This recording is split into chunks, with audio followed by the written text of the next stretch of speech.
Hello,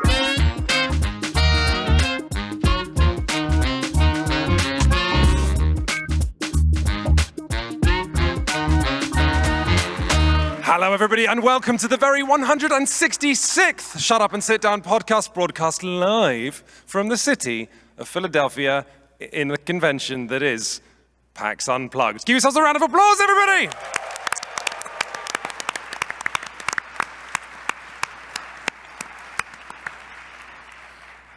Thank you so much for coming, everybody, and being patient for 10 minutes while we got our things together. British style. It's been 3 days. We've been in Philadelphia. Oh boy, is everybody sleepy yet? Everybody who's sleepy, make a snoring sound now. Oh, that was quite soporific, actually. I could kind of sleep. Lovely. Everybody who's actually asleep, make no noise now. Someone just yelled. About 70% of the room. The funny thing about this podcast is that Ava and I were playing a really, actually pretty good game about time travel. We'll be talking about that in a hot second. But we were playing a time travel game called That Time You Killed Me. And then we realized our podcast wasn't at noon, it was at 11. So I don't think that was our fault. I think the game sort of warped the very conception of time and space. And we're not idiots at all. Optimistic. But we're here now, and that's all that matters, even though it's going to be like a car rolling down a hill with the wheels falling off at every turn. If you're listening to this at home and this is your very first Shut Up and Sit Down podcast, hi, we're four people. This is a podcast about board games. My name is Quentin Smith, and I like board games. My name's Ava Foxford, and I like board games. I'm Matt, and I like everything. I'm Tom, and I think it's fair to say that board games are cool? I think so. The jury's still out, but the science will get there. So let's do a conversation about a board game. What could be more natural? Wait, hang on. No. Matt, do you have the PowerPoint clicker? Yeah, I left it. Okay. We're going to start by talking about a board game that you'll see on the screen in a minute called Himmelsstürmer, also known as Balloon Race. Himmelsstürmer is not German for balloon race. What does Himmelsstürmer translate as? Balloon ride. Himmelsstürmer. Slightly more aggressive and It's a bit more aggressive. almost fascistic name for a lovely game. It did of feel a like balloon. when we saw Himmelsstürmer, we realized it meant Heaven's Storm. We were like, is this the kind of board game you find in your great-great-grandfather's cupboard alongside some interesting flags? Are we going to war with heaven in this game? Well, I mean, this is a game really that explains itself with this photograph you can see on screen, which I can only describe Quentin looking like a demented nerd baby being fixated by three-dimensional plastic balloons. Now, It's cool though. It's balloons, snakes, and ladders, except it's a hidden roll game, right? yeah, basically. Right. It's actually incredibly tight. And this is here because this is a game which is quite old. It's a Parker Brothers game that was released in America and then re-released all over Europe, but has basically kind of faded away. And I think it's a great shame because it has this wonderful kind of naive art style of World Fair whimsy and these fantastic, gigantic, bauble-y balloons that you pick up and move around after rolling a dice. But as Ava said, it's kind of a hidden roll thing. You get a card at the start of the game that shows you 3 balloons, and you're the winner if those 3 balloons are the first 3 balloons. Once all of your balloons have gone over, you've won, and the game is over. But in between that, it's chaos.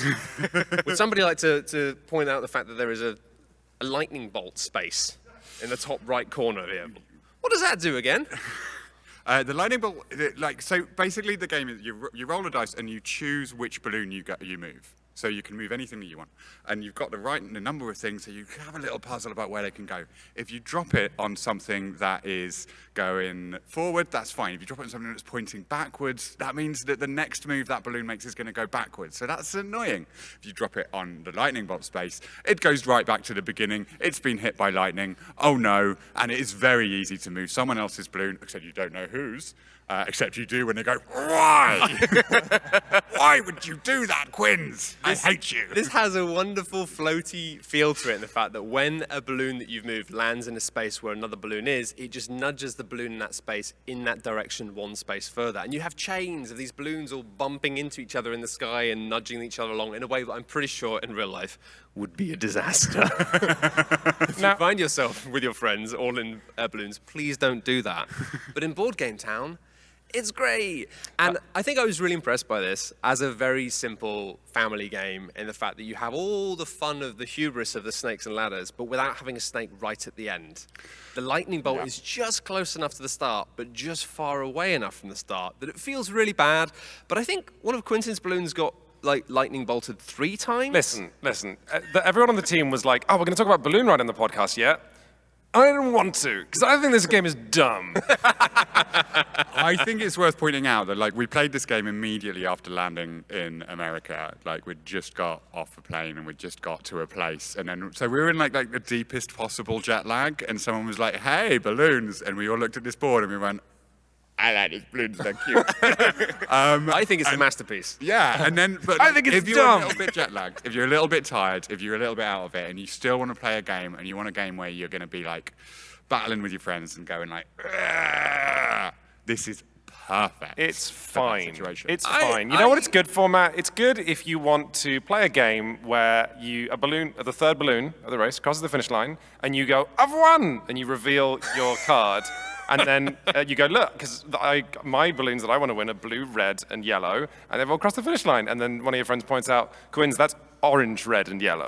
Oh no, sorry, it was blue, because the red and orange are very close together. There are 2 blues. The red and orange are almost identical cards. Yeah, this is an. So basically, I did win, but then you. It's an old game, and it's kind of shocking to see a game where you realize there are all these colors and there's no patterns on anything, and it's just like, just put a little crosshatch on the orange one. Come on now. But And the it's reason just like it's not that it's not colorblind friendly. It's not friendly to anyone who can see colors at all. No, like yeah. It's actively, but maybe that's I wouldn't even describe it as friendly. To be fair, Quinns was very, very salty about the orange-red distinction, but talking about the distinction between the red and orange balloon was like 25% of the whole teach for the game. It was it was like. It was so much of the teach was be careful, red and orange look very similar.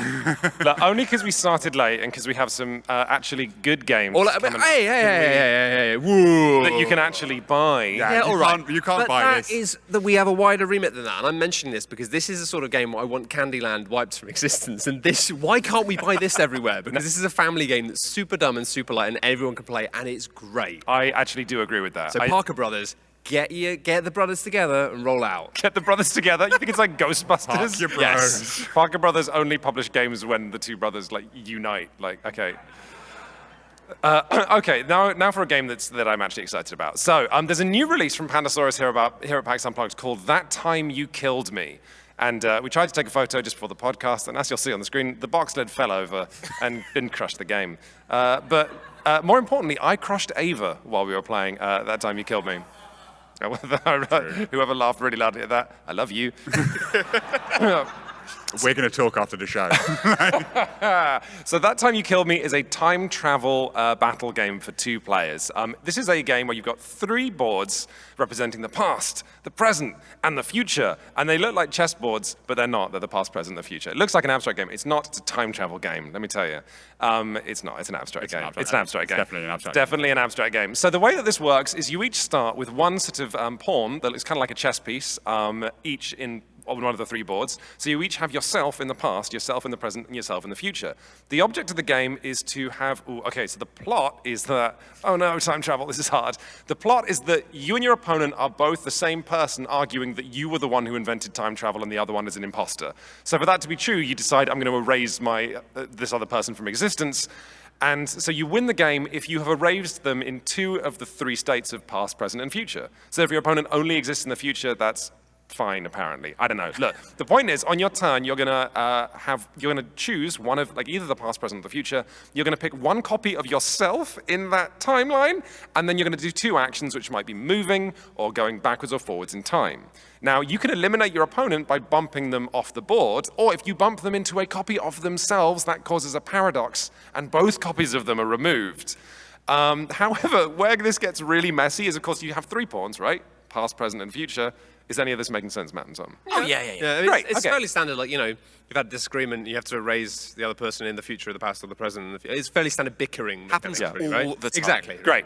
So the main thing is that with the two actions you can take, you can move forward or you can move left. You can go forward in time, at which point you pick up that pawn and move it onto the same space in the future. But if you move into the past with an action, because if you move into the past, that version of yourself in the past is going to age and go into the future. When you travel into the future, you leave a duplicate of yourself on that same space in the future.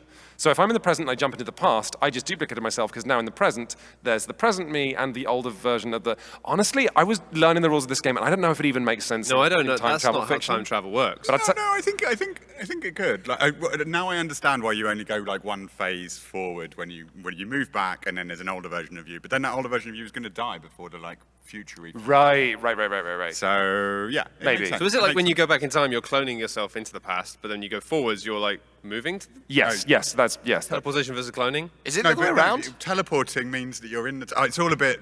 It's been such a long time since I did my time travel degree. It's really just fuzzy. The point is, it's really quite a neat and interesting abstract, partially due to a very boring rule that makes the entire game interesting, which is that when you select past, present, or future to move a pawn in, you then have to select the timeline, the past, present, or future you're going to move in next turn, and it can't be the same. So if you have something really exciting happening in the present, you can't move the present, you have to move either the past or future next turn, and then you can go back to the present. So you might be having this massive brawl in the future, but you can only visit there occasionally. Yeah, and it's like you're setting something up for the next turn, but the next turn isn't the next turn. The next turn has to be something different that you're doing somewhere else. We're doing such a good job of explaining this. This is amazing. It's great. We're doing okay. I think it's quite good. Oh, that was really pathetic. I know. It's like the worst high five I know. I've done all Look, weekend. Here's the last thing I'll say about That Time You Killed Me. Avery and I have only had a brief play. I think it's a really interesting abstract. But what's really cool is that the box comes with 4 packs that are like chapters, and each chapter introduces different rules that are like little legacy components. So the first chapter that Avery and I played introduces this idea of seeds. And if you plant a seed in the past or the present, it doesn't do anything, but it creates an incredibly poisonous, deadly bush in the next era over. And if you place it in the past, you get this deadly bush in the present, and in the future, you get a huge, massive, dangerous tree you can knock over. But anyone can yoink the seed back out of the ground in the past, and those dangerous elements disappear in the present and future. That's so cool. It's pretty cool! It's also, I think it's worth noting that all you are doing in order to kill people is just like trying to squish them against the wall. Yeah. Which is like just such an adorable little That idea. is You're kind fun. of doing a weird sumo push thing. It's like it's proper cartoon slapstick time travel. Yeah. Where you go through time and space to then push someone off a cliff. time travel, tree, sumo wrestling. Easy. Couldn't have said it differently. I can't believe we wasted all that time explaining it when we could have just said that. I know. I will say That Time You Killed Me is available to play and demo now at the Pandasaurus booth here at PAX Unplugged. And another game which is available to play and demo and buy at PAX Unplugged is Ducks in Tow. Now, this is a game that me and Ava played, which I think mainly just really surprised me by being tons crunchier than I was expecting for a game about walking around through a nice little park and having ducks follow you around. For a game about kidnapping ducks. Sorry, adopting. Yeah, the adoption mechanic we'll come back to in a moment. I think it's quite interesting. This is a game where you have a kind of strange 3D plastic meeple that has connected to their feet this weird sled of translucent plastic which you can slot ducks into to give the impression of the fact that you're being followed by these ducks, when of course, as Ava's correctly pointed out, you've kidnapped them. You've glued their little quacky feet to the sled. God, you reckon you've actually got a little translucent thread? I'm sorry. That's me being... It's been 3 days. I get dark. I apologise. No, they're just following How's you it a around. metaphor for capitalism, Matt? Yeah, it's not. So, effectively, you have to go around the board and take ducks where they want to go. You have a hand of cards, which basically says, like, a white duck and an orange duck want to go to the koi pond, or to the apple orchard, or the berry bush. And so you look on the board and you think, okay, well, there's some ducks. I could go and get that duck to follow me, that duck to follow me, and drop them over there. But wait. A duck will not follow you unless you give it a snack. A delicious little seed. 2 Mars bars? Or 3 Mars bars? Exactly. But wait, each duck has a different kind of coloured seed that they will only eat. They're such fussy ducks. They're fussy ducks. They're such dussy. Wait. Dussy, no, yeah. So, you will basically pull these seeds out and you have a bag of seeds, you collect them, you spend the seeds to get the ducks to follow you, and then you drop off the ducks at the desired location, and then the ducks are redistributed onto the board with an additional duck from the bag, which I guess has just heard, like, there's humans around giving out seeds, you got to get down here, they get on the phone, and they're like, you got to come down, there's nobody with seeds, this is wild. So the board gets filled up with more and more ducks, and so far, this sounds nice and gentle, right? Easy, fun, light. Yes. But these cards that have the ducks on, each of them have the same 4 ducks in order, like white, orange, brown, and you basically then, whenever you finish one of these cards by delivering the ducks or dropping off what you want, you put the card either to the left or right of the cards you already have, and it builds out this tableau of ducks in a row. This is clearly a game that wanted to be called Ducks in a Row, but couldn't because there was already a game that's called Ducks in a Row, and I respect the fact that we found ourselves constantly going, you've got to get your ducks in a row, which was like, nice. But then you get scores at the end by how many in a row on these cards of each type you can get. So you're trying to basically build these solid lines whilst doing a delivery mechanics of delivering the right things to continually build lines. But then you can adopt ducks to fill the gaps in these lines to score more points. You're telling me this is Duck XL? Kind of. But Excel is not a program in which you try and get lots of things in a row. Oh, that's how I use it. Yeah. This company has seen my Excel work. Explains why we were late to the podcast. Matt, I don't get what's wrong. There were numbers in all of the boxes. Matt, tell him about the pivot tables. Oh. So again, this was the point where my head exploded into the thing of realizing that, okay, you build this tableau of cards that have all of these ducks and duck gaps that you have to line up, and then there's a selection of translucent duck outline shapes which you can claim as individual bonuses during the game, and then overlay onto your little tableau of cards to show that you have achieved that shape on your board of ducks. But then those can't be overlapped. So it's like you're playing this like quite complicated shape-based puzzle and a resource transit thing. Yeah. I mean, the thing with that is that the transparent bits can be overlapped, Yes. but you've got to make them interlock. So the things that it's making you score interlock in a way. So you've got this weird like puzzle duck matrix thing going on. Yeah. Duck matrix printers. It was like ducks within ducks. It was a thing of being, but then I can overlap that into this and maximize this duck matrix. Okay, I have a question. So this obviously looks incredibly... Only one? This obviously looks incredibly sweet, but now you're describing it as quite crunchy. What kind of weight is it? What level of, I'm going to say Euro game, would it compare to in terms of complexity so that people know whether it's for them or not? I mean, it's not super heavy, but I think it was just like you could move things around and have a nice time, but it just felt like the scope for doing things and kind of a next level was quite high, especially as we realized that if you couldn't find the duck that you wanted, then you could basically shake the bag of ducks as an action and pull a duck out to see what kind of duck you got. And then if you had the right kind of seed to feed that duck, it would follow you. Otherwise, it would just turn up and be like, oh, you haven't got a Mars bar. Oh, and wander off and someone else will have them. But again, we realized that because you could see what ducks were on the board, you had a really good sense of the probability of what kind of duck you were going to get just at a visual glance. Yeah. So there was just a ton more going on with this than I expected. I think it wasn't like amazing. Some of the iconography on the cards was not like quite there. I was going to say that like basically anyone could play this if they could get their head around the iconography and remember all of the options you've got on your turn and how those processes work. But like if you look at it and you games a lot, then you have a load of crunchy things that you can get really into. Like I kind of forgot about the duck matrix until the very end. Yeah. How could you? Classic. No. And then when I remembered it, I was like, yeah. "Ooh, this has got bite. There's real bite here." Yeah. I think for me as well, like I found myself pleasantly surprised and had an interesting, fun time with it. And I'm somebody who honestly is not really into twee, cute stuff. And ducks, take them or leave them. That's why you don't like Tom, is that right? He's not. Because he's a duck. Tom, are you a duck? I don't think so. The Scooby-Doo moment. He's a big duck. Oh no! Time to leave town again.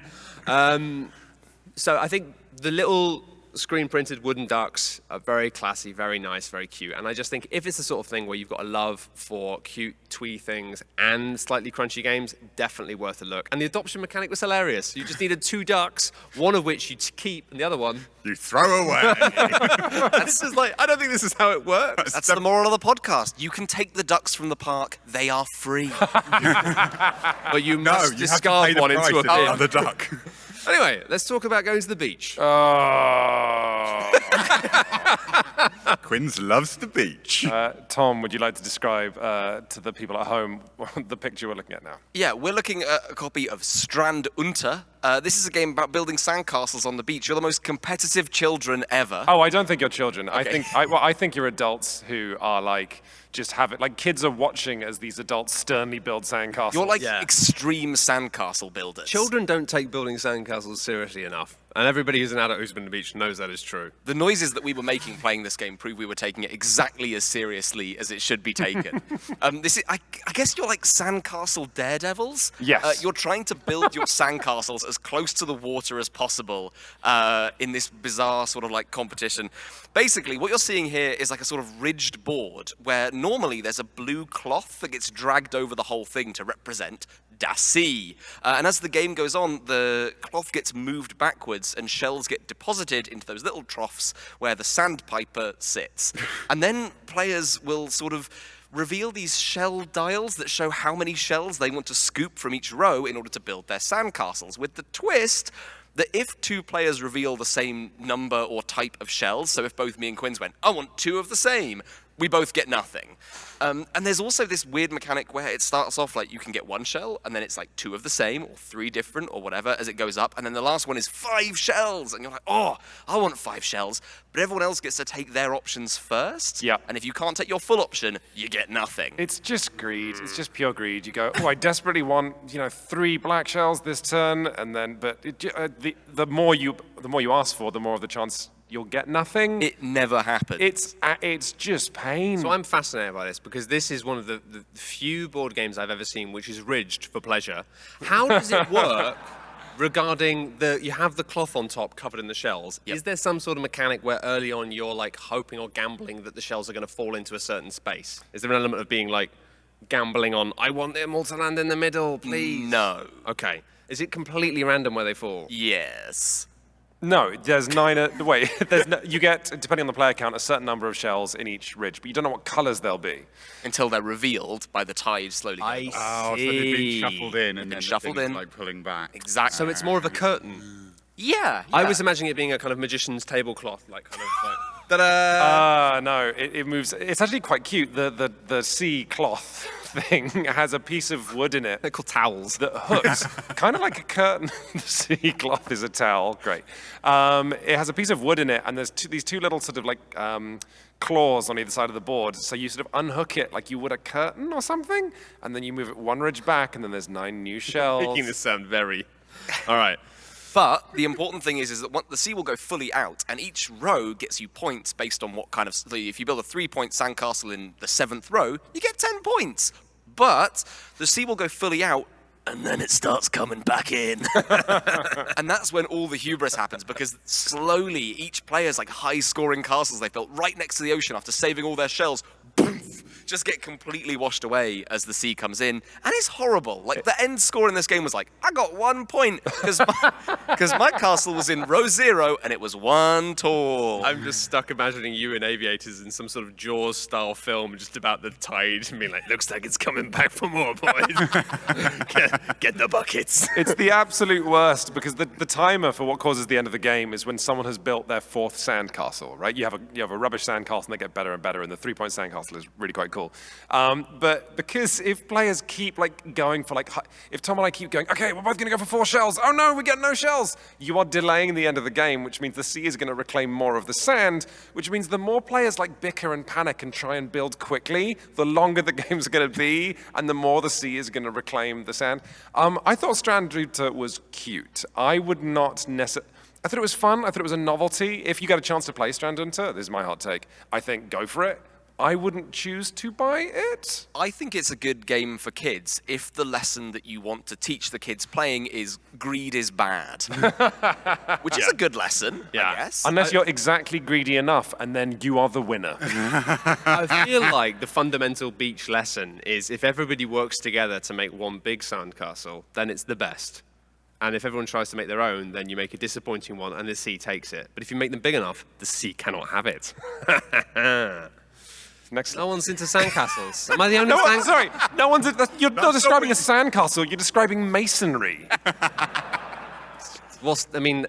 Scale, what's the difference? Is no one else here a sandcastle, Stan? Has no one else made a sandcastle that's like bigger than There's no one else made a humans? sandcastle that still stands We've to got this day. one person who's... If you make him good enough, you can come back 2 days later and you'll still have a lump that was the sandcastle. And that's kind of something, all right? Next up, we're going to talk about a game by Indie Boards and Cards called Scape Goat. Now, Charlotte Zidane has been arguing about this game all week. Well, it was just otherwise the game known as Quinton goes, what's going on? I had a blast playing this. Would someone like to talk about it, or should I take it? You go for it.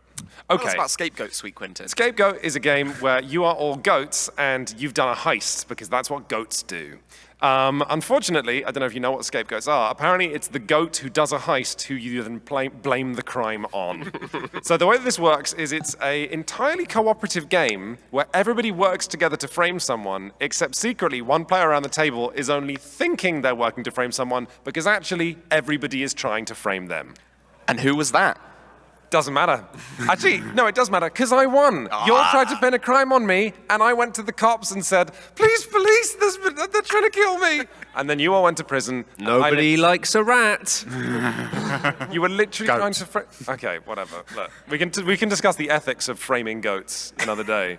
But the way this works is at the start of the game, all the players, you roll a couple of dice, and then all the players flip over their cards and cross-reference the numbers. If you roll a 10 and a 9, you look that up in the row in the column, and then all the players but one will see the color of one player. So in our game, everyone saw green, which was my color, so everyone around the table knew they were trying to frame me, and I saw purple, which was Matt's color, and I thought, okay, we're all trying to frame Matt, cool.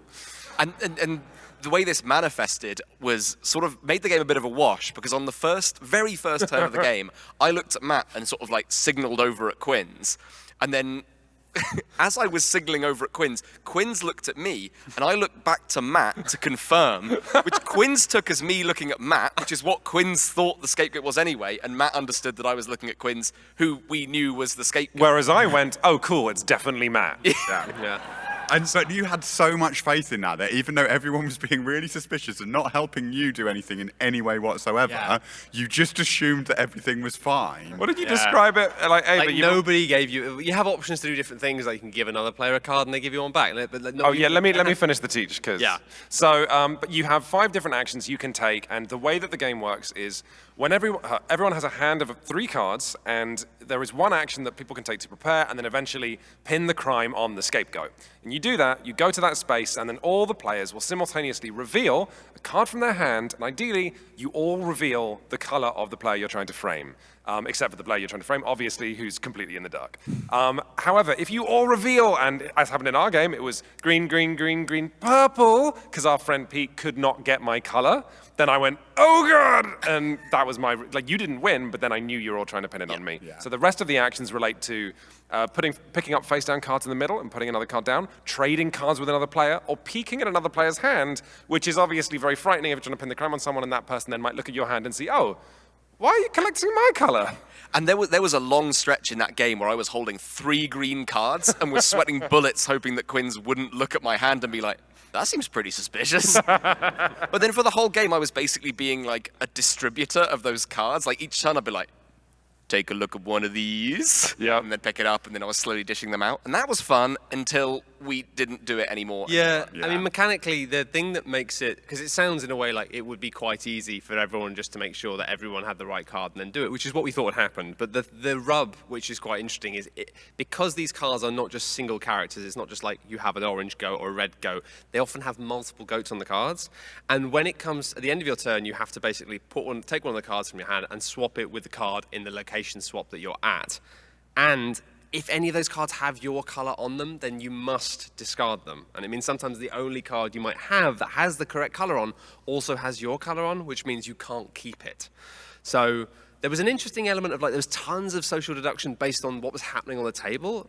But then also within the rules, you are allowed to basically do or say anything around the table as it goes, which for my money kind of muddied it a bit too far. I kind of prefer either or. Are we going full bullshit magician here, or are we going to be like deduction and... Or are we going to focus on the card play and the actions that people take? But it was interesting. I think I enjoyed this more than the rest of the team. We need to play Scape Goat more to see exactly how good it is. But what it was really, really good at is it is literally a game where everyone is told you're working together with everybody else, and then just the incredible broiling pot of paranoia that becomes, because the moment you don't understand anything, you go from, okay, we're all working together, to they're all out to get me, to no, we're working together. No, they're out to get me. They're out to get me. But it's funny because this is the experience that Quinn's had, where meanwhile, from the very start of the game, I was like, oh, well, we're going to frame Quinn's. I guess I'll just wait here until we just ship him to the police. But it's the fact that Quinn's was having that exact same experience wrongly. Yeah, that's true. That's true. I find, we're like social deduction, I feel like as a genre, it's easy to get burned out on after a few years. This felt fresh to me. I don't know how good it is, but the freshness was really nice. It's super novel. I kind of worry that, like, I think this we had a lot of fun with it, and I just worry that I worry that there's only like a couple of times this is going to be great. I think you may have one brilliant game of this and a couple of good games of this, and unless you've got like completely fresh groups, I think that it's not going to have a whole load of replay. But we don't know because we have only played it once, so maybe I'm missing something. That my single game gut said some interesting ideas, not great game, but who knows? We don't. We're not professionals, so it's fine. However, this banger,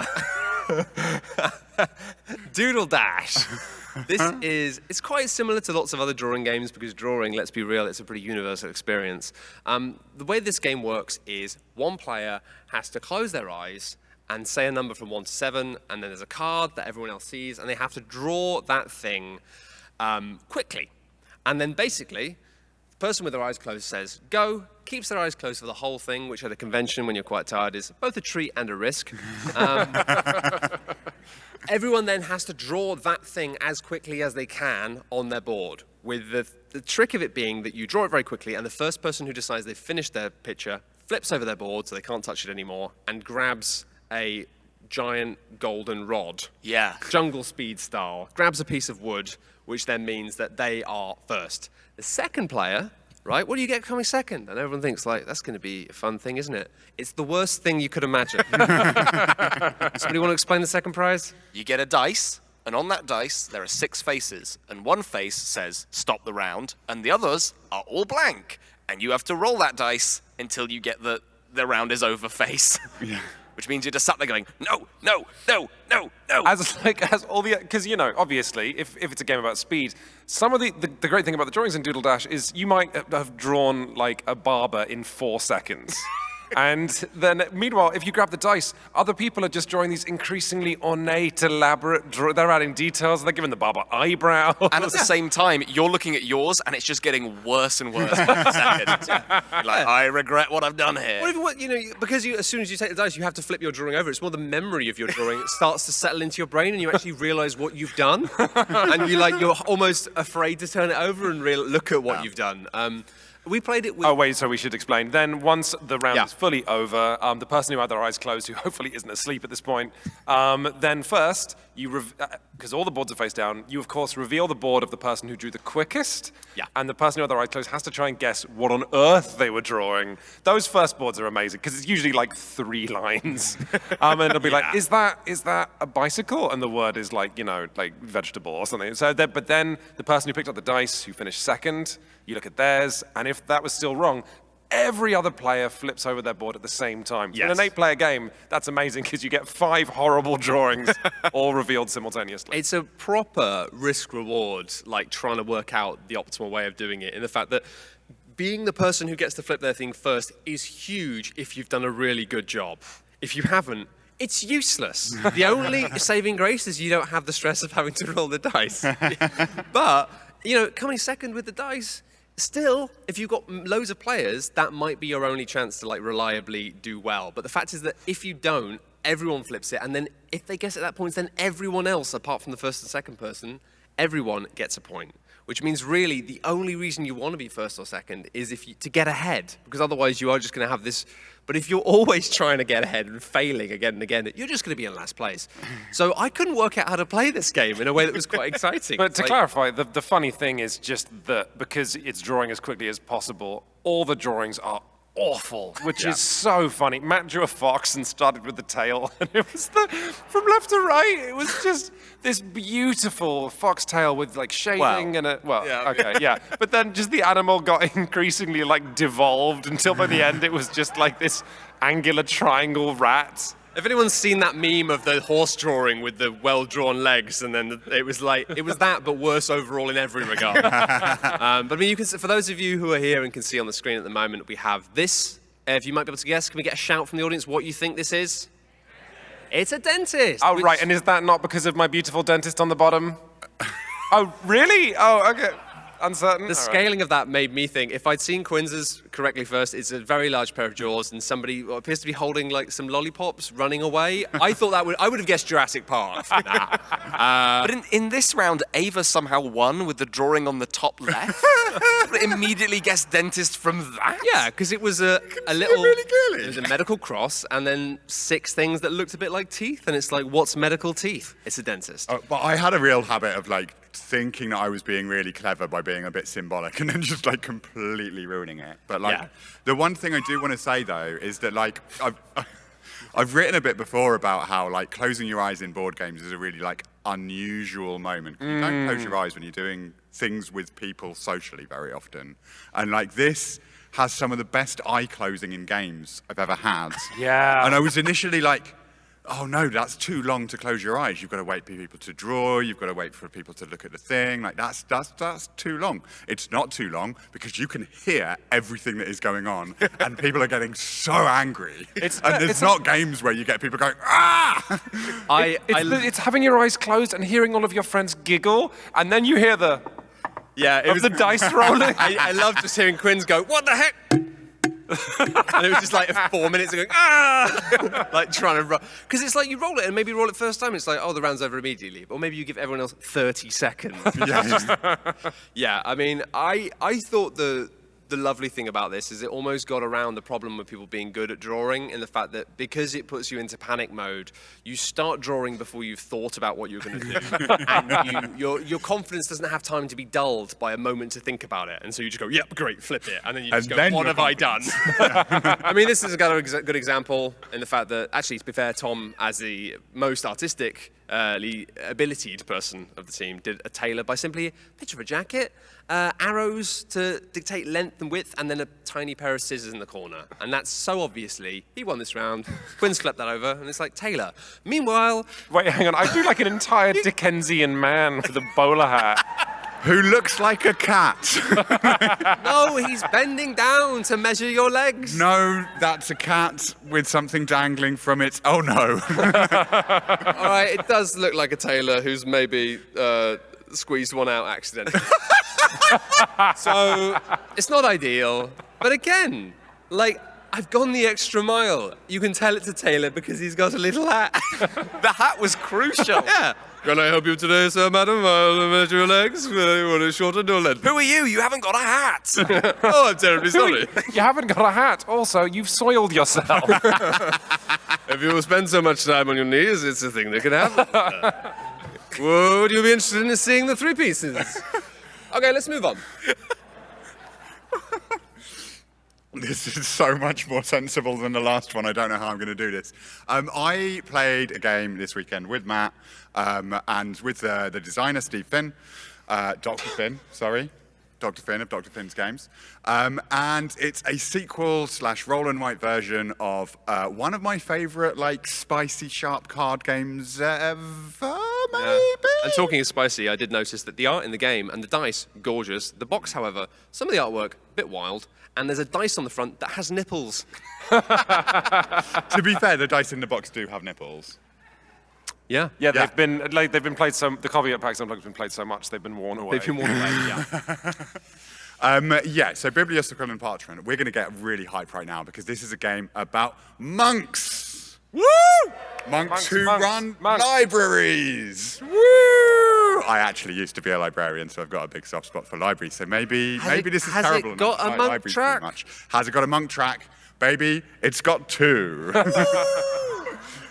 Not quite, actually. One of them is called the Chapel Track, but we were introduced to the Chapel Track, and I said, because we keep on saying, oh, every Euro game has got to have a monk track. You can't have a game without a monk track.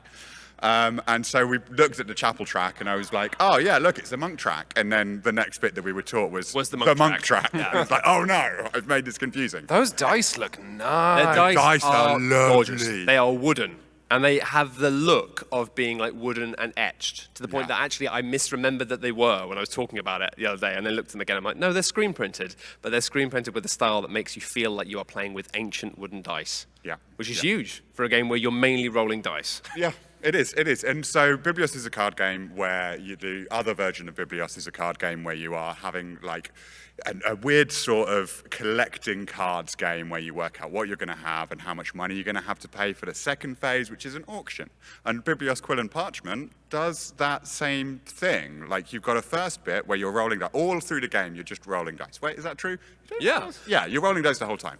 The first bit, you're rolling dice to get a set, and like there'll be some numbers, and there'll be some monks, and there'll be some colors, and you roll, and you're allowed to just put one aside and re-roll, then you're allowed to put one aside and re-roll, and that gets you some stuff, and you just keep on doing that. And this is kind of like setting up the second, more interesting half of the game, because the numbers are giving you influence or money that you're going to be spending later. The monks are moving you up the monk track, and the colors are giving you books about different things, and that's pushing you up tracks, and that's where all of the points come from. Yeah. That's where most of the points come from. So the It's like, books- can you have more of this book? You can than see, anyone else? like, if you can see the image of this, basically, that there's a bunch of different colors of dice that all do different things. And the kind of plain wooden dice that have the screen printed colors on determine, like, getting more books. And at the end of the game, the people with the most of each of these types of things and second most are going to get points based on a track of other colored dice. There's other colored dice with numbers on which are purely there to represent the values of having most of those things at the end of the game. So you're spending the first half of the game trying to get these resources to get yourself in the lead for these colors, trying to get the money you're going to need to be doing well in the auctions in the second half of the game, and then obviously walking around a monk track, because you've got to walk around a monk track. You gotta. Yeah. But then, it's like, the thing about this, we say the first half of the game and the second half of the game. It's unbelievable how fast this is, right, Eva? Yeah. We were literally like saying, like, right, we don't have a huge amount of time. Can you just show us like 2 turns of the first bit and 2 turns of the second bit so we can get it in our heads? And like halfway through the second turn, we were just like, wait, we're going to be able to finish this game. That's basically in a the game. time we were expecting, because you just like roll, do, and then you flip and you're suddenly doing auctions. And now the money that you were building up in the first half of the game just starts pouring down, and you're just bidding, secretly bidding, saying, I'm going to say 12, you're going to say 11. The person who's played the game before is going to bid naught, and like be like, oh, wait. Yeah, make us feel like absolute rubes. It's like, oh no, Yeah. I'm being swindled by the monks again. Yeah, but all you're collecting in those auctions is the same dice that you were working over in the beginning. So you don't have to learn like a new mechanic at this point, really. You're just being like, right, now we're auctioning these dice instead of re-rolling them to figure out what you're getting. And you can see what everyone's doing. Everything's really clear. Everything's really quick. The dice are lovely. Yeah. And favorite bit. I mean, it's not my favorite bit, but like this excites me. It's another game that doesn't just have a monk track. It's got a monk matrix on the back. There's an advanced version where you're like moving monks in specific directions, you're playing Snake. You're playing Monk Snake, so you're moving around the grid, but you can't go back and eat your monk tail. You know, I feel like this is one we might come back to at some point. Is this I was going to say, I'd love so we're to... going to roll on. But is this your favorite? Was Biblios, Quill, and Parchment your favorite roll and write you've played in a while? I think it's more that I've been wanting for a long time a roll and write that was like a bit more interesting and bitey, but every time I get something in front of me that looks like it's going to be that, it always feels like it's gone too far. It's not fun anymore. Whereas it's like, it felt like it had interesting decisions, but still had all the color and texture. There's actually a lot to talk about. We'll definitely come back to that on another podcast. One last thing is I probably would say card game Biblios, probably better. Okay. But I want both of them. Just to close out the podcast then, we spent some time last week with someone who imports a lot of games and is a real expert, which means that Tom, myself, and Ava got to play 3 Japanese card games that were 3 of the cruelest games we've ever played. And so just as a special treat, Tom's going to now talk about Cat in the Box, I'm going to talk about Rico, and Ava's going to talk about Wine the Film, and we're all going to talk about why they were excruciating. With about 101 minute 30 for each of them. Yeah, it's going to be easy. Cat in a Box is basically basically a quantum cat-based trick-taking game. You have a hand of cards, and like any other trick-taking game, you're going to play them into tricks. The problem is there are 4 suits in this game: red, blue, yellow, and green. You'll notice in this picture, or if you're listening at home as I'm saying this, all the cards don't have a color themselves. So what you do is you play a card and you go, this is the one of blues, of course. And then you place one of your little tokens on that sort of matrix you can see at the top there. And that means that card has been claimed. That card has been played for everyone, because you just played it, obviously. The way the game works is you want to play these cards to win a certain number of tricks. You bid on how many you're going to win, so you can see that I have bid that I'm going to win 3 tricks, and that was a mistake. And every time you play a card, you announce what suit it is. But there's also a point where sometimes you might want to play a card that isn't in the suit, you don't want to follow, so instead you might play that card and announce that you don't have any blues anymore. Of course, you technically do have a hand full of blues, but they're not blues right now. It's so bizarre. So this is making me personally, in my mind, currently go, Yeah, and it was making me do that the entire time. Before it was realized that in this game, when you place these little tokens on this grid where you announce what each card is, that's also an area control game. So every time, yeah, it's hideous. Wait, so, and then also, don't you you get penalized if you cause a paradox? Oh, yeah.